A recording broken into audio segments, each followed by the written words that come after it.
Halo semuanya, welcome back to my channel Yunuro Project. Karena tidak menggunakan mesin konvensional, desain motor listrik berbeda dibandingkan dengan motor berbahan bakar mesin. Oleh karena itu, bentuk skutik listrik dari waktu ke waktu semakin unik aja nih. Para pabrikan tidak hanya menjual teknologi ramah lingkungan, mereka juga berusaha menarik perhatian calon konsumennya dengan desainnya. Seperti yang dilakukan oleh perusahaan startup dari Cina ini, yaitu Sunra. Ia menciptakan sebuah kendaraan elektrik dengan tampang anti-mainstream yang bernama Miku Max. Miku Max merupakan sebuah skutik listrik yang banyak mengandung unsur futuristik. Paling mencolok ada di bagian tengahnya. Bila di situ biasanya dihuni oleh mesin, di situ justru dibuat kosong. Kursi buat rider yang berada di belakang tangki dibuat seakan melayang dan tidak ditopang subframe seperti skutik pada umumnya. Dan hal tersebut memberikan kesan unik sekaligus estetik yang menawan. Sayangnya kursi itu hanya disediakan untuk ridernya saja, tidak ada jatah lagi untuk para pembonceng. Kalau disamakan dengan motor konvensional, dimensinya persis dengan Honda Groom, Honda Monkey, atau Kawasaki Z125.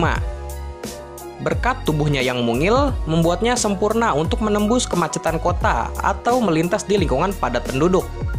Mengingat perawakannya yang kecil, Miku Max memiliki kapasitas beban yang dibatasi, hanya 100 kg saja.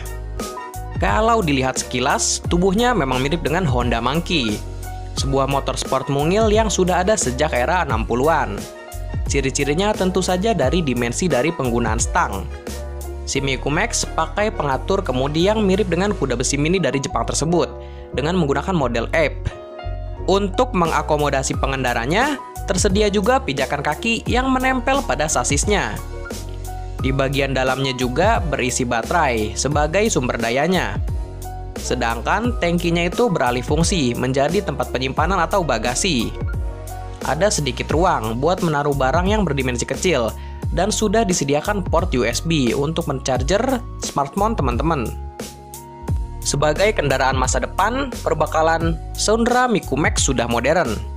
Headlampnya berbentuk bulat, sudah mengadopsi lampu berteknologi LED, lengkap dengan daytime running light yang mengitari covernya. Sektor pencahayaan lain seperti stop lamp dan sinyal sennya, lampu sennya gitu ya, juga sudah mengusung dioda. Panel instrumen dari Sunra Miku Max juga menggunakan LCD yang atraktif, memberikan sejumlah informasi seputar kendaraan, mulai dari presentasi baterai, petunjuk kecepatan, indikator jam, trip meter, odometer, dan beberapa indikator lain.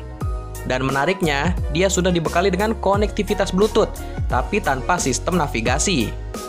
Sumber tenaga dari Sunra Miku Max berasal dari baterai 60 volt 20 Ah lithium ion yang dapat ditukar. Motor listrik pakai lansiran Bosch dengan kapasitas 800 watt. Kecepatan maksimal yang mampu diraihnya itu yaitu 45 km per jam saat baterai dalam kondisi penuh. Dan dirinya dapat diajak berjalan sejauh 60 km. Jadi cocoklah buat transportasi di kota-kota yang padat kan? Buat peredam guncangannya, pabrikan membekalinya dengan garpu teleskopik dan suspensi belakang seperti wishbone ganda yang letaknya berada di antara arem. Tugas pengeremannya ditangani oleh rem cakram depan belakang dan berguling pada roda 10 inci. Sedangkan untuk soal harganya itu, Miku Max ini dibanderol dengan harga $2.382 atau kalau di rupiahnya itu sekitar 34 jutaan. So, menurut teman-teman gimana nih dengan Sunra Miku Max-nya? Coba dong tulis jawabannya di kolom komentar. Kira-kira perlu nggak nih masuk Indonesia? Kalau menurut gue sih boleh juga nih masuk Indonesia, soalnya desainnya unik banget ya. Gue baru lihat nih motor kayak gini. Dia tuh emang ala-ala kayak Honda Groom sama Honda Monkey gitu kan, yang mini gitu. Terus desainnya juga seperti motor laki tapi kecil. Terus udah gitu kopong tengahnya, tapi motor listrik. Nah, itu yang bikin uniknya lagi kan. Oke deh, gue rasa cukup sampai di sini saja informasi yang gue bisa sampaikan mengenai Sunra Miku Max. Sebelumnya terima kasih buat teman-teman yang sudah menyempatkan waktunya untuk menonton video gue. Apalagi yang nonton iklannya sampai habis, terima kasih banget. Jika video ini bermanfaat, jangan lupa di like dan share. Terus kalau teman-teman punya masukan atau saran buat konten atau buat channel gue ini, bisa bantu di komen aja.